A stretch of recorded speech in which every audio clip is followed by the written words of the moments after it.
Ayah anak ini namanya Liao dan Ji. Ji sekarang kelas 5 SD. Setiap pulang sekolah dia selalu mampir ke restoran nungguin ayahnya. Liao kerja sebagai pelayan di restoran itu. Semenjak istrinya meninggal, Liao harus mengurus Ji seorang diri. Malamnya selesai kerja, mereka berdua pulang. Di rumah, waktu Liao lagi asik main saksofon, ada wanita cantik datang menagih uang sewa kontrakan. Namanya Lin. Saat ngobrol, Lin menawarkan bulan depan kios baru milik bosnya yang berlokasi di pinggir jalan sudah siap. Kalau nggak salah dulu Liao sempat bilang mau buka usaha salon. Kenapa nggak coba sewa kios itu aja? Namun sayang, Liao belum punya modal. Setelah Lin pergi, Liao mengukur baju Ji sambil bilang, daripada kita ngontrak terus, mending beli kios saja sekalian. Meski gaji ayah kecil, tapi kalau kita sabar menabung selama 3 tahun, kita pasti bisa punya kios sendiri. Mendengar itu, Ji senang. Dari dulu dia pengen banget buka salon impian almarhum ibunya yang belum sempat diwujudkan. Besok paginya, pas baru bangun, Ji langsung menghitung hari. Dia nggak sabar ingin cepat-cepat punya kios.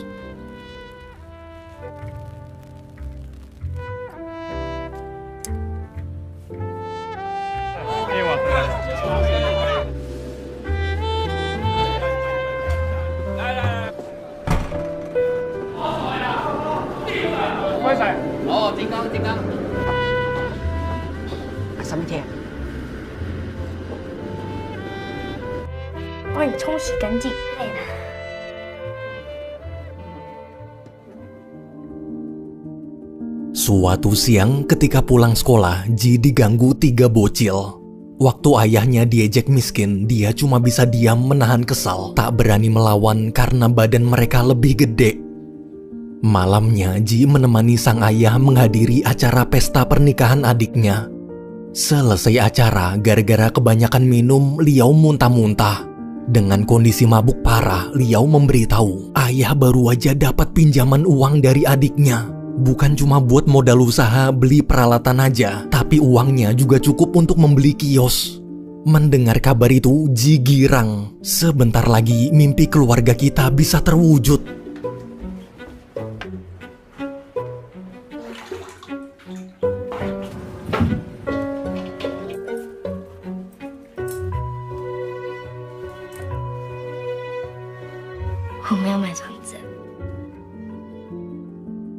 Besok paginya, waktu sarapan, Ji dan Liao diskusi membahas kios mana yang akan mereka beli. Liao juga akan coba menanyakan Lin soal kios milik bosnya yang kemarin dia tawarkan. Siapa tahu masih kosong. Malamnya, sepulang kerja, karena sebentar lagi Natal, Liao ingin membelikan sepeda untuk kado Natal Ji. Pas mampir ke toko sepeda, pemilik toko cerita, sekarang harga tanah udah naik. Jadi juragan tanah menaikkan harga jual kiosnya sampai 2 kali lipat. Liao pun kaget. Sepulang ke rumah, saat melihat berita kenaikan harga tanah di koran, Liao terdiam lemas. Dia bingung gimana caranya menjelaskan ke Ji kalau uang untuk beli kios kurang. Keesokan harinya, sepulang sekolah, hujan-hujan waktu lagi neduh di warung, Ji ketemu kakek-kakek naik mobil mewah. Ternyata dialah juragan tanah yang bernama Si, atau biasa dipanggil kakek bos. Dia sultan kaya raya dan orang paling dihormati di kota itu.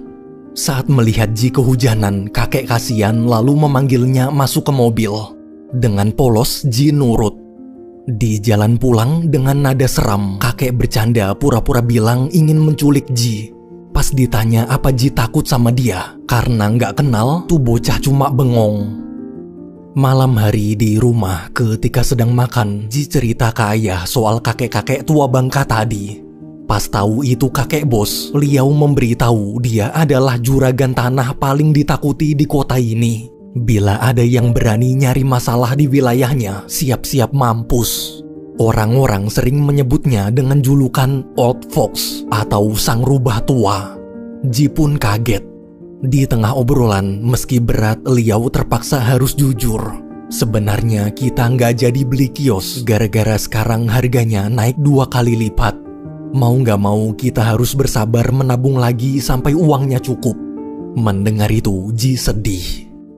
Besoknya sepulang sekolah, saat papasan lagi sama kakek bos di warung kemarin, Ji langsung menghampiri. Dengan polos tuh bocah bilang dia nggak takut sama kakek. Dia juga sudah tahu siapa sebenarnya kakek. Melihat keberanian bocah songong itu, kakek justru kagum, lalu menyuruhnya masuk mobil.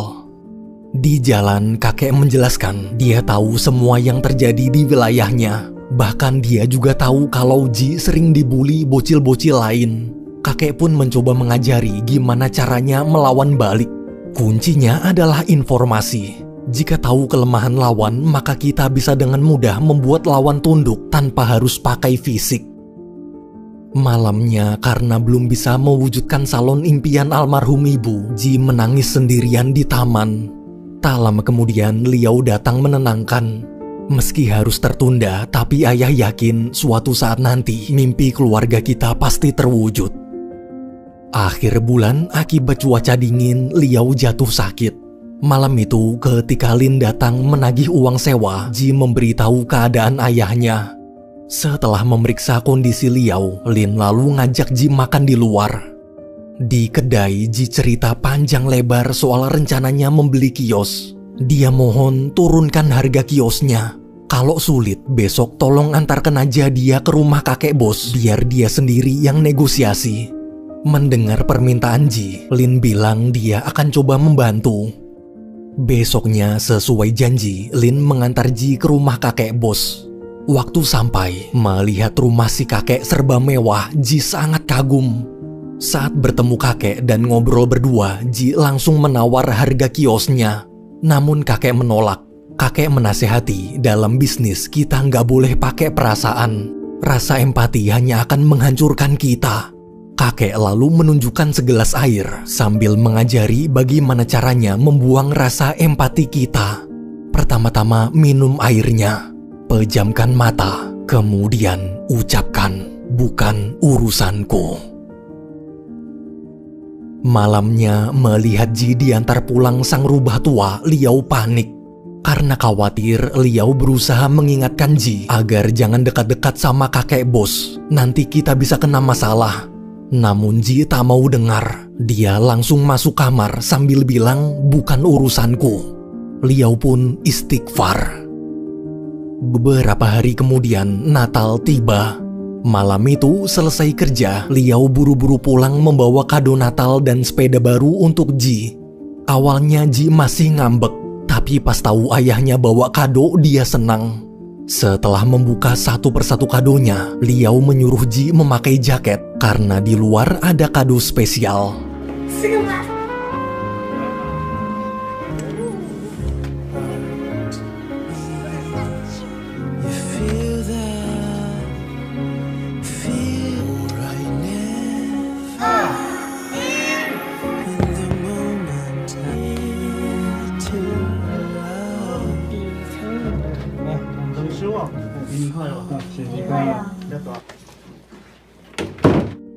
Suatu malam di restoran saat menunggu ayah kerja, Ji nggak sengaja mendengar Lin sedang ngobrol dengan pesaing bisnis kakek bos.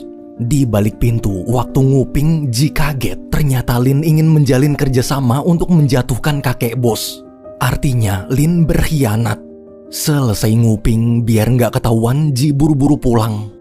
Di jalan, kebetulan Ji ketemu kakek bos. Karena lagi nyetir sendirian, kakek ngajak Ji naik mobil keliling taman. Di taman, ketika ada bocil-bocil yang sering ngebully Ji, kakek bos perlahan-lahan melewati mereka.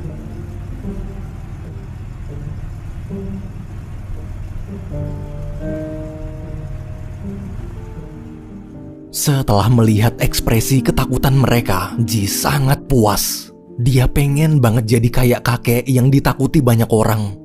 Sambil tertawa, kakek bilang kuncinya adalah uang. Jika punya banyak uang, orang-orang pasti akan menghormati kita. Oh iya, Ji baru ingat.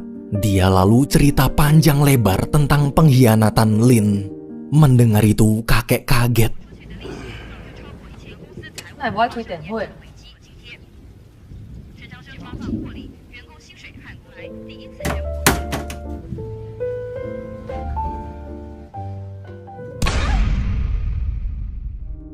Besok malamnya waktu pulang kerja, Liao bingung kenapa Lin ada di depan rumahnya dengan wajah memar.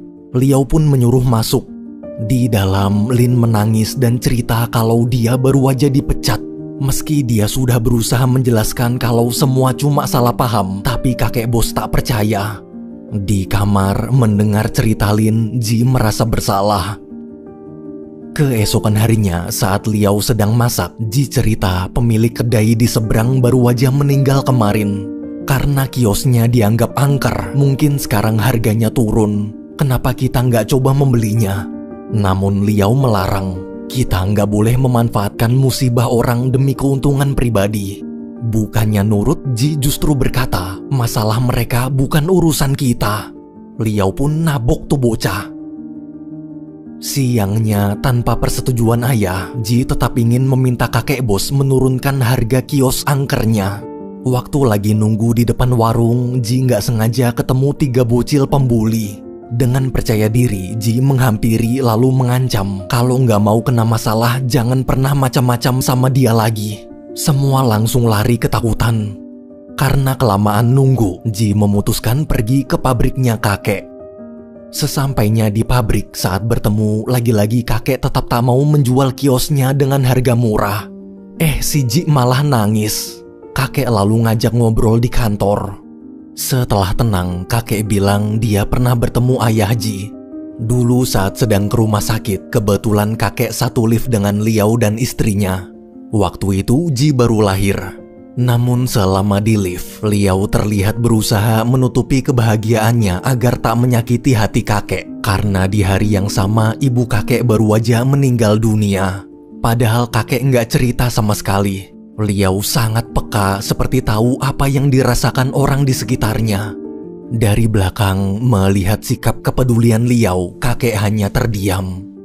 Selesai cerita, kakek bilang sifat ibunya dan sifat Liao sama. Sama-sama terlalu peduli pada perasaan orang lain. Baginya itulah sifat seorang pecundang. Karena udah malam, kakek lalu mengantar Ji pulang. Di jalan, kakek cerita dulu ibunya adalah seorang pemulung.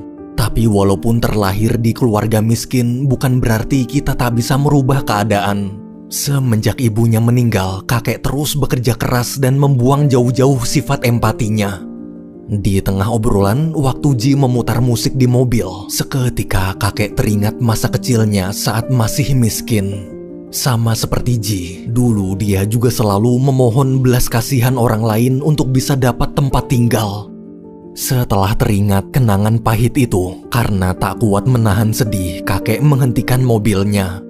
Kakek di situ sadar dia dan Ji memiliki kesamaan, sama-sama dendam pada kemiskinan. Namun saat Ji bilang kalau sudah besar nanti dia nggak mau jadi seperti kakek, kakek langsung terdiam. Ucapan Ji barusan sama persis seperti ucapan almarhum putranya dulu sebelum meninggal.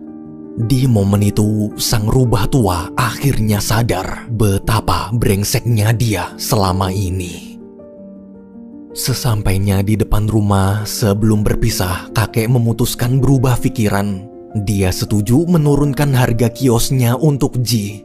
Ia janji besok akan membicarakannya dengan Liao. Mendengar itu, Ji kaget. Di rumah, Ji menangis terharu sambil menulis pesan di kertas untuk ayah. Pesan bertuliskan, akhirnya cita-cita ibu terwujud. 想不曾修也求是生机，若无情只出一个家庭。哦，暗里感有大体为着我。